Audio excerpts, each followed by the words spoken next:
G'day, welcome to the Nerdy Dad channel. And what is even real? Which way is up in this Nerdy Dad review of the 4th episode of Moon Knight, The Tomb, directed by Justin Benson and Aaron Moorhead.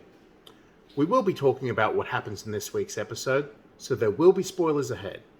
If you care about spoilers, save this review to your watch later list and come back later. Seriously, we want you back. The episode's ending turns your perception of the show upside down, but we'll get to that later. The intro stuffs with your perception right away by having the establishing shot literally upside down.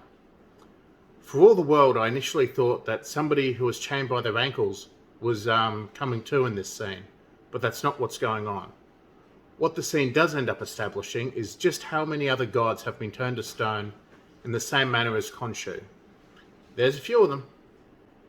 Stephen and Layla try to take on Harrow without Khonshu, and with as little Mark as possible. Look, to me that was unexpected. I thought Stephen and Mark were working at least somewhat better together last week, but clearly this was not the case. But before that, Stephen, Mark, is still unconscious after the effort of rearranging the stars. Layla is resourceful and able to handle herself in a life-threatening circumstance. She's not a supernatural entity, but she survived in circumstances where, let's face it, most of us would be dead. For want of a better way of putting it, Stephen is in control of Stephen Mark's body for most of the episode. And Layla and Stephen are falling for each other, which leads to some very interesting interactions between Mark and Stephen. Look, is it weird that he's falling for another man's wife, even when that other man is kind of essentially him? I don't have a good answer to that question. But in the context of the show, it does add another layer of tension between Mark and Stephen, which is definitely not a bad thing. Stephen does get to show off his Egyptology skills to navigate the tomb, which is a whole lot of Indiana Jones style fun. Before there's a mummy-inspired, really horror-style chunk of the show with the mummy. I had a lot of fun with the mummy stuff. This undead horror is literally mummifying Harrow's followers, and at least one of them was still alive when the process started. And then it figures out where the protagonists are, and what ensues is extremely tense. I'll be honest, the jump scare got me. But somebody needs to lend that mummy a hand when he's dealing with someone as capable as Layla. Harrow drops Moon Knight's comic-accurate origin story, from a certain point of view, on Layla, and it hits with all the impact you'd expect it would. It hurt. A lot. Meanwhile, in another room of this catacomb, I like the reveal that Amit's avatar is Alexander the Great. Nobody said the avatars had to be Egyptian. Mark's not.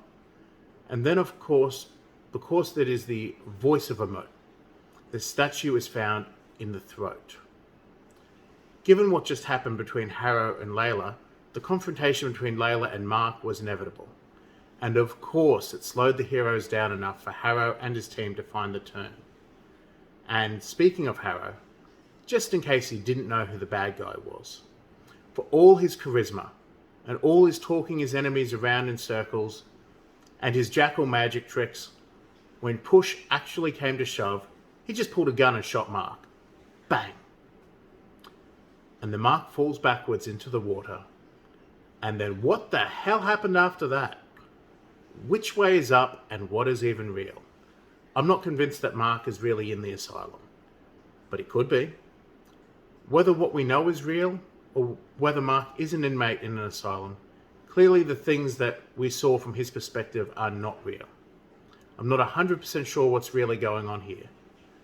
But of course, after the final shot of the episode, the first thing I did was Google hippo-headed Egyptian goddesses. And it turns out we're probably looking at Tawaret, the hippo-headed goddess of childbirth and fertility, among other things, such as protection, for instance, and water, such as what Mark just fell into when he got shot. It's not really a stretch to imagine that we find out more about Tawaret next week, and hopefully along with that we find out what the bloody hell is going on, because right now that's not exactly clear.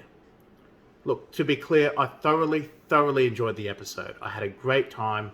I didn't even mind the cliffhanger, but I definitely need more of what's going on to be cleared up next week. because after next week, there's only one more episode left to bring this whole thing to its conclusion.